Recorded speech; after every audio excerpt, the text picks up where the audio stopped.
கடல் அலை அப்படின்னாலே மக்களுக்கு மிகப்பெரிய ஒரு கொண்டாட்டம் வந்துடும். கடற்கரை பீச்சு அப்படின்னாலே அங்கே வந்து மக்கள் குழந்தைகள் இவங்கெல்லாம் வந்து ரொம்ப ஆசையாக செல்கிற இடம். ஆனால் அந்த கடல் அலையே மிகப்பெரிய ஒரு தீராத ஒரு துயரத்தை உருவாக்கும் அப்படின்னு அன்றைக்கி தான் தெரிஞ்சிருப்பாங்க. டிசம்பர் 26, 2004 சுனாமி பேரலை தாக்கி 21 வருஷம் ஆகுதுங்க.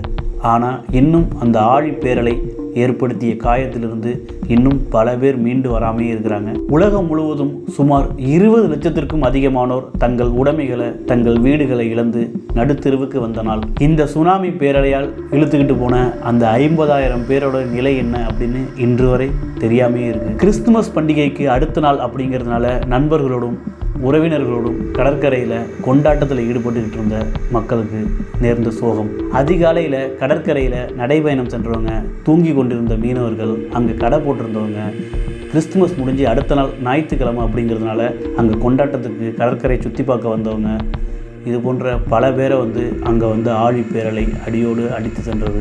சுனாமி குறித்து முறையான எச்சரிக்கை கொடுக்கப்படாததுனால அங்கே உள்ள மக்கள்கள் தங்களை காத்துக்க கூட நேரம் இல்லாமல் இந்த ஆழி பேரலைக்கு பலியான நாள். வரலாற்றில் மறக்க முடியாத தினமாக இது மாறும் அப்படின்னு யாருமே நினச்சிருக்க மாட்டாங்க.